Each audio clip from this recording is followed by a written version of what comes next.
Bonjour et bienvenue dans ma nouvelle vidéo. Donc là on est dans mon univers, hein, donc vous voyez, je vous montre et comprendre tout de suite. C'est mon atelier. Bon, petit atelier, hein, d'accord. C'est plus pour bricoler, pour faire vraiment les petits trucs, que les grosses réparations sont faites dans le garage à l'extérieur. Là où il y a encore beaucoup plus de matériel. J'ai mon assistant qui est avec moi. Je vous le présente.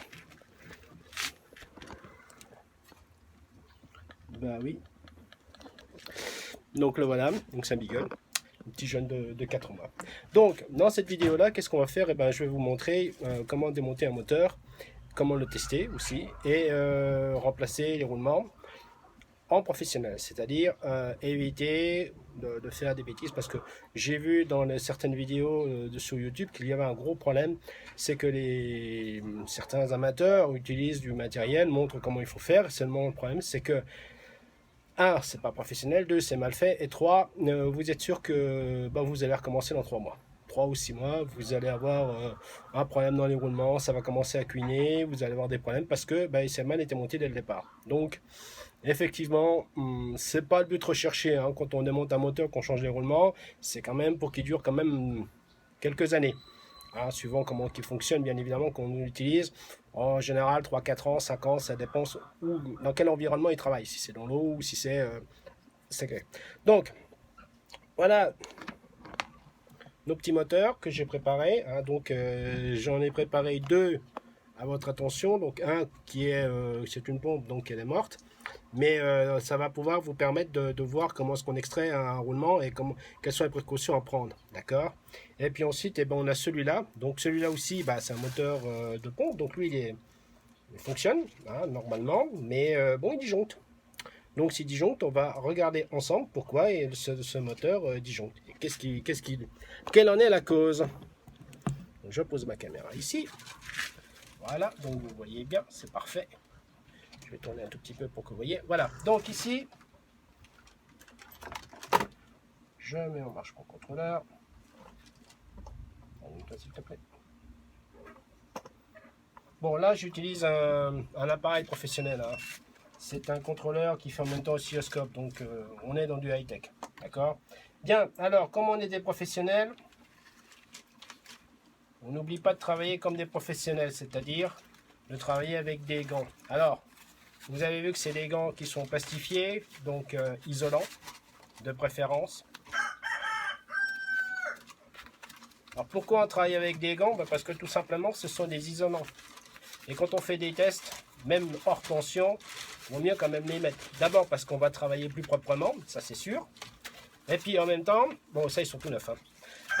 En même temps, pourquoi? Parce que tout simplement, dans une mesure d'isolement, si jamais par exemple vous touchez une cosse ou un contact, vous allez modifier le mesure. Donc c'est pas le but recherché, on est bien d'accord. Donc nous ce qu'on cherche c'est de faire un contrôle de ce moteur là. Alors on prend le contrôleur et on regarde. Alors voilà ça. Voilà ici donc ce qu'on appelle la plaque à bande. D'accord. Donc là-dessus, il y a les enroulements du moteur à l'intérieur, donc ils sont rapportés ici. Alors, c'est repéré par des lettres, c'est-à-dire U, V, W, Z, X, Y. Voilà. Je ne sais pas si vous avez bien vu. Bon, de toute façon, c'est pas très important. L'important, c'est de savoir où sont les bobines. D'accord. Alors, les bobines, je vais vous les montrer. Je vais prendre la pointe de touche. Et comme ça, ce sera plus facile pour vous pour les montrer. J'espère que vous voyez bien. Oui. Donc, les bobines, il y en a une qui est branchée ici et là. Les deux autres, elles sont entre là et là, ici et ici.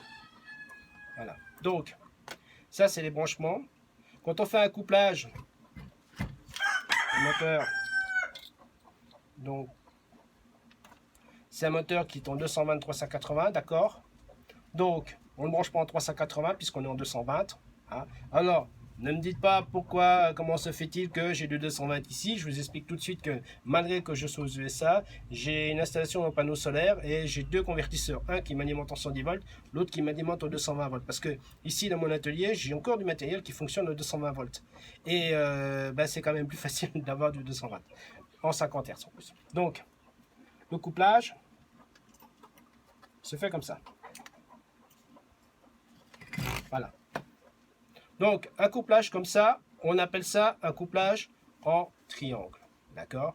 Pourquoi en triangle? Parce que nos bobines d'origine sont en 220 volts. Donc, effectivement, on n'a pas besoin de les brancher, comment dirais-je, en série. Hein, parce que, bien évidemment, on est en 220 volts. Donc, les bobines sont en 220 volts. Donc, voilà. Les bobines vont être couplées dans une forme triangulaire. Ok? Et si, effectivement, eh ben, on est sur du 380, donc une tension supérieure que vous trouverez en France, bien sûr, mais ici aussi, eh bien, nos bobines, bon, j'en mets que deux parce que j'en ai que deux, nos bobines vont être coupées comme ceci. 1, 2 et 3. La troisième barrette va être ici. Alors, les barrettes là, eh ben, c'est ce qu'on appelle le montage en étoile. Alors, les bobines ne sont pas vraiment en série parce que dans un montage en étoile, hein, donc si on se représente bien une étoile, on a au centre, merde, désolé, c'est tombé. C'est l'inconvénient du direct. Donc, on a au centre un neutre. Donc, comme EDF fait pareil en France, c'est-à-dire que quand il a ses transformateurs, eh ben, il branche ses transformateurs en étoile, et ce qui permet de créer un neutre. Et ce neutre-là, eh ben, il le renvoie dans son réseau.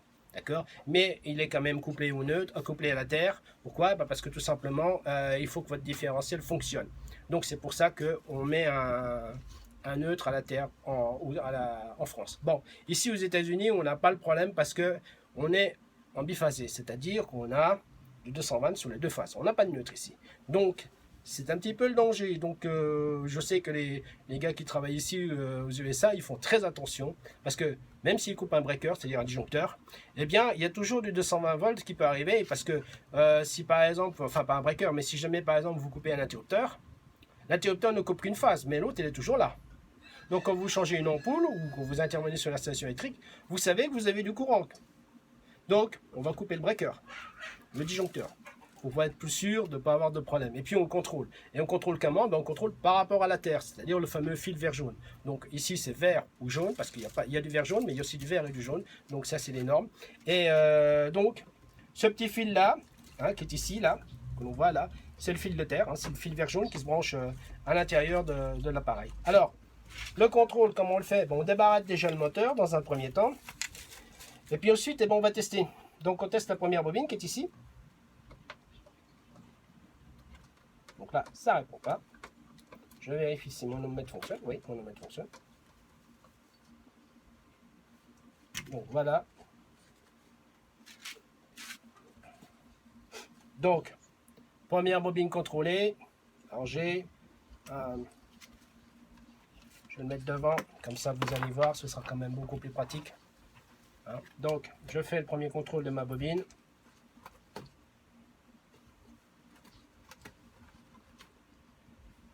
Voilà, j'ai 49 ohms. Bon, ça, c'est beaucoup quand même pour une bobine, d'accord?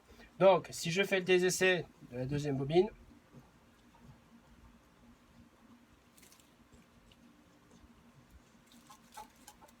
on a 4,9. Donc là, 4,9 pour une bobine sous 220 volts, c'est normal. L'autre devrait être identique, à peu près.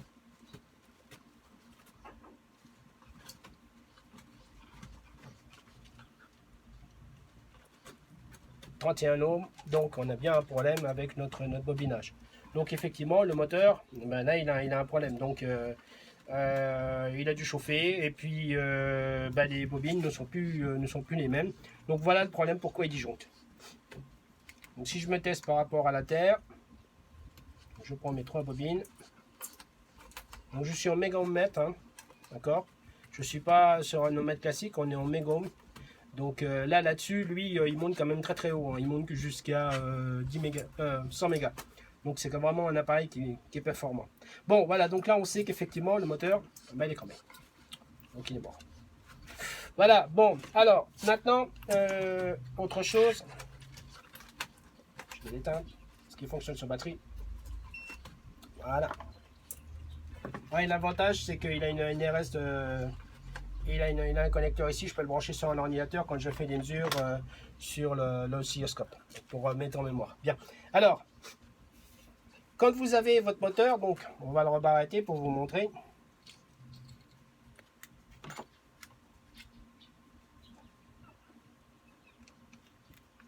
Donc voilà, on rebarrette le moteur en triangle. Et donc, vous avez bien évidemment, vous êtes en 220 chez vous, donc 220 mono, et le moteur, lui, bah, c'est un 3580, d'accord, triphasé, ou 220 triphasé. Donc, lui, bah, il lui faut ces 3 phases pour fonctionner. Il n'y a pas de solution. Alors, ce qu'on ajoute, c'est ceci, c'est un condensateur. Alors, c'est pas la solution miracle, hein, je vous le dis tout de suite, parce qu'effectivement, il manque une 3e phase, donc il manque quand même de la puissance au moteur. Hein, vous n'avez pas la pleine puissance d'un moteur normal s'il était alimenté en triphasé. Bon, qu'est-ce qu'on fait quand on le branche? Ben, j'ai laissé le câble ici pour vous montrer. Donc, là, sur là et là, ici, sur les 2 bornes ici, donc de branchement, puisqu'on en a 3, on a nos 3 phases, 1, 2, 3 phases. Donc, ici, on va venir brancher notre alimentation monophasée. Donc, phase et neutre. D'accord? Et ici, le condensateur se rebranche entre ces 2 bornes-là. Puisqu'il manque une 3e phase ici. D'accord? Donc, on branche le condensateur, on le reprend sur une des phases ici. Et on le rebranche sur une phase là. Pour complet.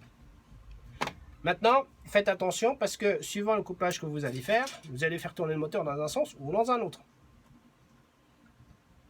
Donc ça, c'est important à savoir. Donc, le couplage de votre condensateur qui est ici, là, si vous voulez le faire tourner dans l'autre sens, vous changez simplement la borne ici. À partir de là, il va tourner dans l'autre sens. Ça, c'est une méthode pour faire très attention parce que quand vous rebranchez un moteur, faites attention. Un moteur, ça tourne dans 2 sens. Suivant l'ordre des phases, le moteur tourne dans un sens, à droite ou à gauche. Donc, on fait toujours un essai.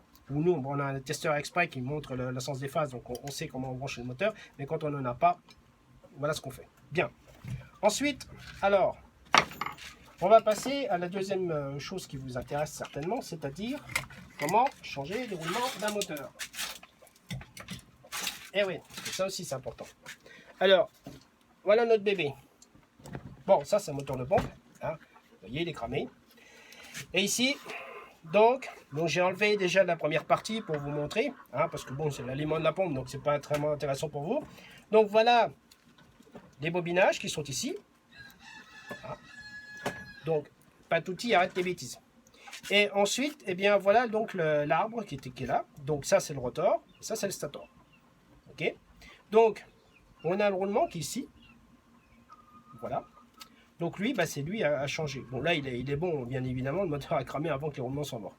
Alors, ce qu'il faut faire très attention, c'est que bien souvent, je ne dis pas tout le temps, mais bien souvent, vous avez une petite bague qui est ici, un clips. Donc qui n'est pas très visible. Et bien souvent, ce qu'on fait, bah, on prend l'arrache, on n'a pas vu qu'il y avait le clip, parce qu'on n'a pas nettoyé, et on l'enlève. Et là, on tire comme un malade, et puis l'arrache vient pas, le roulement ne vient pas. Pourquoi? Bah, parce qu'il y avait les clips qui étaient là. Donc faites attention, il y a des fois des petites surprises, il y a des clips qui maintiennent les roulements. Ça arrive souvent. Ensuite, qu'est-ce qu'on a? Alors, deuxième chose, c'est que les roulements, bien évidemment, bon, il y a plusieurs types hein, de roulements. Hein. Donc, sur celui-ci, c'est un roulement avec une bague d'étanchéité. D'accord? Donc, je vous montre ici, j'en ai pris un, c'est un ancien. Donc voilà ce roulement-là. Alors, comme vous le voyez ici, donc, ce que je vous montre à la caméra, là.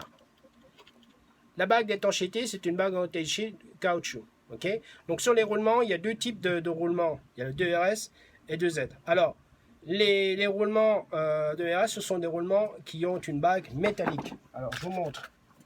Hop, hop. Je l'ai perdu, c'est pas vrai. Ah non, il est là. Donc, le voilà là, c'est un roulement neuf. Donc, vous voyez ici, à l'intérieur, la bague est métallique.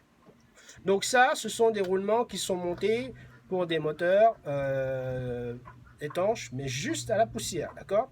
C'est pas fait pour les pompes, c'est pas fait pour les moteurs qui vont travailler à l'extérieur. Donc, si vous voulez monter sur les pompes, vous montrez des roulements comme ceci. Là, c'est du plastique, enfin du caoutchouc, et effectivement, ils sont étanches à l'eau. Les roulements, on n'a pas besoin de démonter les flasques parce qu'ils sont, comme on dit, graissés à vie. Donc là-dessus, inutile de les démonter. Ne les démontez pas parce que vous allez les abîmer et après vous ne pourrez pas les remonter. Donc voilà. Alors ensuite, comment on enlève un moteur? Comment on l'extrait? Comment on démonte correctement un moteur? La première des choses qu'on fait, on prend un feutre et on va repérer les flasques. Donc, la flasque arrière, on va lui mettre un coup de feutre. La flasque avant, on lui met 2 coups de feutre, l'un à côté de l'autre. Pourquoi? Parce que tout simplement, quand vous allez remonter votre moteur, lui, vous ne saurez plus dans quel sens il était. Il était à droite, il était à gauche, vous ne savez plus. Les flasques, généralement, sont exactement les mêmes, des fois, sur les moteurs. Donc, vous allez être feinté, comme on dit. Et en même temps, ça va vous permettre de le remonter dans le même sens. Parce que, bon, bien que ce soit de la fonte ductile et que il n'y a pas vraiment d'importance de le remonter, il est quand même préférable de le remonter toujours dans le même sens. Parce qu'il s'est quand même déformé. Malgré tout, il a chauffé, il s'est déformé, il a travaillé. Donc, il y a eu des contraintes thermiques et mécaniques. Et il est quand même préférable de le remonter dans exactement le même sens parce que comme ça, vous êtes sûr de ne pas avoir de surprise. D'ailleurs, si jamais il y a eu une petite déformation qui s'est produite à la fabrication, par exemple, ou suite au fonctionnement, eh bien, vous allez avoir une contrainte mécanique et forcément, ça va peut-être pas le faire tout de suite, mais au bout d'un moment, c'est le roulement qui va en pâtir. Ou votre arbre, ou votre moteur qui va tourner différemment parce qu'il sera bien moins aligné. Donc, pensez toujours faire une remarque pour le démonter. Ensuite, alors, chose à bannir, bien évidemment, c'est ce marteau-là. Ça, c'est de l'acier. Donc, évitez de l'utiliser. Si vous voulez le faire, prenez, tout simplement, un morceau de bois. Ce qui va vous permettre, effectivement, d'éviter d'abîmer votre arbre. Ou ça, parce que c'est de la fonte, ça casse très facilement. Vous ne pourrez peut-être pas le voir parce que vous allez taper un coup, ça va provoquer une micro-fissure. Et comme ça chauffe, au bout d'un moment, la fissure va s'agrandir. Et là, à partir de là, c'est le moteur qu'on change. Donc je ne pense pas que ce soit ça que vous cherchiez. Alors, comment est-ce qu'on fait pour extraire un moteur? Ici, tout simplement, alors on a une solution. On prend le manche. Oui.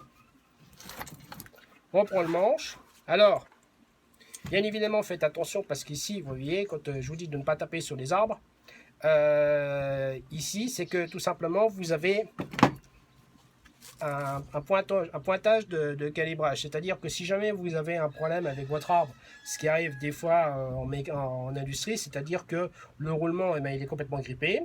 Et comme le moteur continue à tourner, le roulement a bouffé l'arbre. Donc il l'a usiné, il l'a abîmé.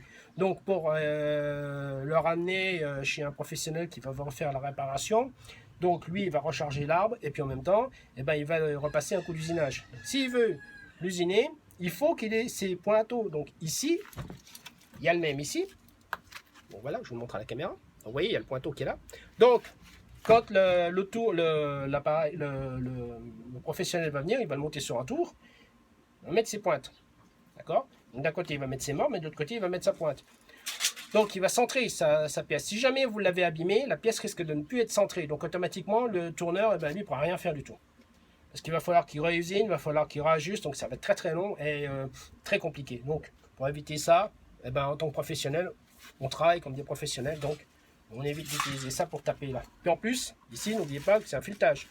D'accord, on a un filetage ici. Donc, on a un écrou qui vient bloquer un volant, une turbine. Bon, ici, c'est une turbine avec la clavette. Donc, si jamais vous abîmez le filetage, c'est mort. Vous ne remonterez jamais l'écrou. En même temps, si jamais vous esquintez ici, vous tapez là, vous allez mater l'arbre. Et en même temps, pour extraire le roulement, vous pouvez aller vous accrocher. Il va falloir que vous repassiez avec une lime ou un meule et puis réajuster correctement. Et là, bien évidemment, c'est là qu'on commence à créer des problèmes. Donc, pour éviter ça, pour travailler proprement, on évite de taper avec ceci. Alors, il existe des marteaux en plastique. Bon, je ne l'ai pas ici, mais qui sont normalement recommandés pour ça. Alors, moi ici, ce que je vais faire, c'est que je vais utiliser mon marteau, tout simplement, et puis je tape. Vous voyez, j'ai tapé un coup. et il est sorti. Alors, on va le poser ici, parce que maintenant on s'intéresse à ça. Donc, voilà la flasque. On a notre roulement qui est à l'intérieur. Bon, le voilà, vous le voyez ici. Donc, alors la solution la plus simple, on appuie et on l'éjecte. Je n'ai pas besoin de marteau, vous avez vu, c'est vraiment tout simple. Ici, vous avez à l'intérieur, toujours faites très attention, c'est une rondelle avec qui est en fait un ressort. C'est pas une rondelle, c'est un ressort, d'accord?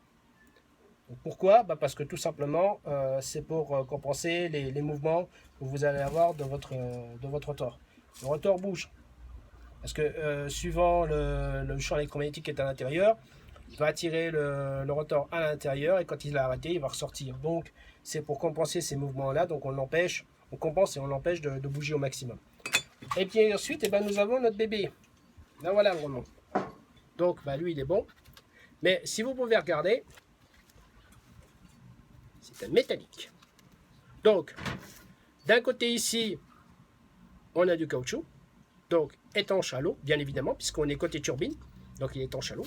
Et ici, on a métallique. Donc là, il n'y a pas d'eau, bien sûr. Donc, il n'y a pas besoin. Donc, le fabricant a décidé de mettre un roulement classique. Alors, vous pouvez mettre 2 roulements en caoutchouc. Hein. 2 roulements de ce type-là. Ça pose aucun problème. Hein. Ça n'empêchera pas le moteur de fonctionner.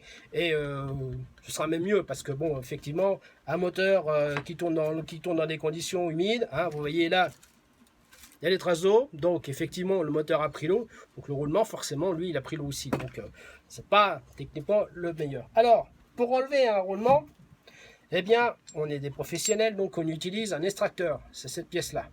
Alors ça c'est un truc chinois, hein. Bon je suis désolé, hein, c'est pas très cher, mais bon pour extraire un roulement, un petit roulement ou moyen, il existe plusieurs formats, donc ça c'est on va dire l'outil simple, facile, parce que si vous utilisez un appareil professionnel, le problème, c'est que sur ce modèle-là, comme vous le voyez, on peut extraire des roulements d'un côté ou de l'autre. Alors, j'explique. Sur une flasque comme ici, le roulement peut être à l'intérieur. Donc, quand il est à l'intérieur, on va utiliser ceci. On retourne à la pièce, d'accord, pour pouvoir aller prendre le roulement à l'intérieur. Bon, bien évidemment, là, c'est vraiment beaucoup trop gros. D'accord? Donc il faut vraiment le modèle plus petit pour pouvoir aller chercher le roulement. Parce que voilà la taille, voilà l'appareil. Vous voyez que ça passe pas. Donc il faut un roulement il faut un extracteur beaucoup plus petit. J'en ai un qui est rangé ici, donc j'ai 3 modèles pour vous montrer. Bien. Ensuite, on a notre pointe qui est là. D'accord? Donc, si vous voulez, la chose à ne jamais faire, bien évidemment, vous n'allez pas taper, mais vous n'allez pas le monter tout de suite comme ça. Si vous le montez comme ça, vous allez forcer sur l'arbre. Donc, c'est pas maté, mais vous allez le forcer. Donc, vous allez l'abîmer. Alors, vous allez me dire, mais putain, qu'est-ce qu'il est chiant. Eh bien, on utilise ceci. C'est tout con. C'est un écrou. D'accord, je l'ai monté là. Donc, on se positionne.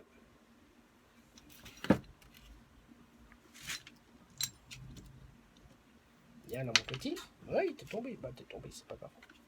Alors, on l'attrape.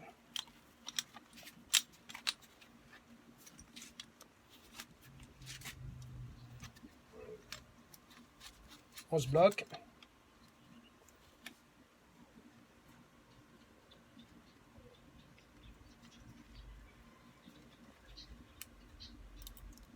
Yop, hop. Ah oui, ça arrive. C'est jouer du direct. Bon, c'est vrai qu'un système professionnel est quand même beaucoup plus pratique à utiliser que ça. Je suis d'accord avec vous.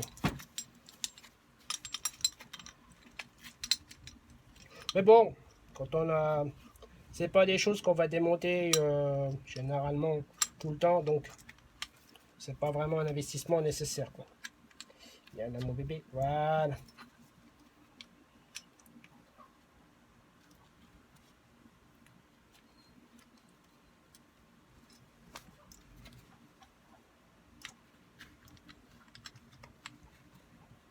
Et voilà. Bon, ça m'a pris un peu de temps, mais voilà. Donc vous voyez qu'ici, j'ai mis mon écrou Donc là, si je serre ici, je vais extraire mon roulement. Donc ça, c'est la méthode à faire pour extraire un roulement facilement et sans abîmer. Alors, on peut aussi, évidemment, il y a des fois où il va être bloqué par la rouille et tout ce qui s'ensuit, donc on met peut-être un petit coup d'anti-rouille, d'accord, de dégrippant, mais aussi, on peut le chauffer un petit peu. On prend un chalumeau, puis on va le chauffer un petit peu. Chauffez que le roulement, hein, chauffez pas l'arbre. Hein. Le roulement la chaleur du roulement va dilater et ça va pouvoir s'enlever très facilement. Ensuite, là, il faut remettre le roulement. Alors, pour remettre un roulement, bon, vous allez me dire, c'est tout simple. Hein. On l'enfile dans l'arbre, puis terminé, puis on tape dessus. Alors, on a deux solutions. La première, c'est que on tape comme un bonnet ici, sur ce côté-là, côté extérieur du roulement. Et là, on est sûr de flinguer le roulement. Vous êtes sûr que dans 3 mois, vous allez pouvoir le changer, parce que vous allez péter les bagues qui sont à l'intérieur, qui tiennent les roulements, et c'est mort. Donc, à éviter. Vous pouvez, alors, ce qu'on peut faire, c'est prendre un tube, d'accord, et on va le prendre, mais on va le mettre au diamètre de l'arbre, d'accord. Il faut que le tube rentre exactement sur l'arbre, pour qu'il puisse prendre là, qu'il puisse appuyer ici. On n'appuie pas là. Là, c'est la bague. Si vous appuyez là, c'est mort. Donc, il faut trouver un tube.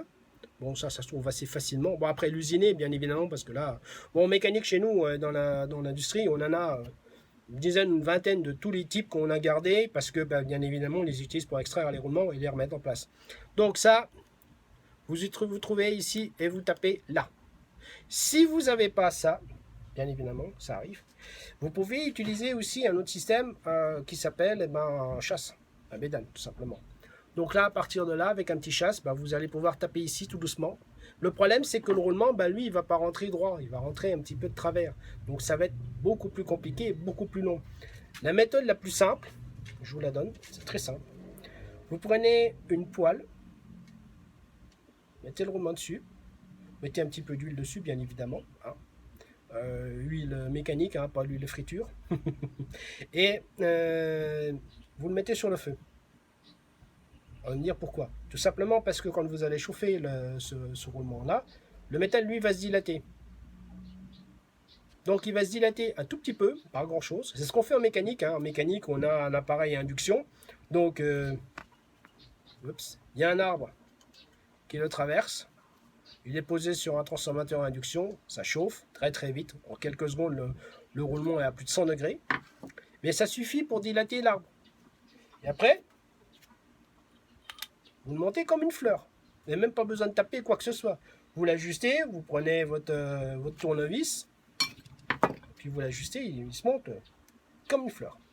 Et là, ça se monte très facilement. Il a été chauffé, il se monte facilement. Donc là, c'est exactement la même méthode. Bon, là, il se monte facilement parce que c'est une bague, hein, d'accord. Donc, le vrai diamètre du roulement, il est un peu plus en arrière. Ça, c'est un roulement qui est un tout petit peu plus gros. J'ai triché. Mais enfin, bon, c'est quand même comme ça qu'on les monte. Et alors, faites gaffe parce que c'est très chaud. Donc, prenez des gants, hein, comme moi. Et puis, prenez une serviette ou une pince. Et puis, après, vous posez votre roulement. Donc, devant et derrière. Après, bien évidemment, vous le laissez refroidir. Parce que sinon, vous remonterez. Sinon, la flasque là, vous ne pouvez pas la remonter parce que comme le roulement a été dilaté, la flasque elle aussi ne pourra pas être remontée. Vous pouvez aussi chauffer la flasque. Vous avez le droit. La flasque, ça se chauffe. Donc, une flasque qui est chaude peut aussi se dilater un petit peu. Alors, modérément parce que quand même, c'est de la fonte, donc ça ne bouge pas en température. Logiquement, ça ne bouge pas en température. Ça va bouger un tout petit peu, de quelques dixièmes ou centièmes de millimètre. Et il n'y a pas vraiment nécessité parce que bon, quand il est froid, le roulement, comme je vous l'ai montré tout à l'heure, il se monte et il se démonte à la main. Donc il n'y a pas vraiment besoin de taper comme une bête. Vous renclenchez vos... C'est, on peut dire, ajuster, pas ce qu'on appelle un ajustage qui est non serrant, c'est-à-dire que c'est un ajustage qui est facile à poser, contrairement à l'arbre où lui, on est quand même on a un petit peu ici de serrage pour que quand même le roulement ne bouge pas. Donc ici on est serrant sur l'arbre, mais dans les flasques on n'est pas serrant du tout. Donc c'est quand même plus facile à monter. Donc voilà, Après, bien évidemment, n'oubliez pas de le remonter dans le bon sens. Et puis, je pense que j'ai tout dit. Si vous avez des questions à poser sur les moteurs, eh bien, n'hésitez pas. Vous savez que je suis là et puis que je répondrai au forum. Voilà. Bon, je vous souhaite bon courage. Bye bye.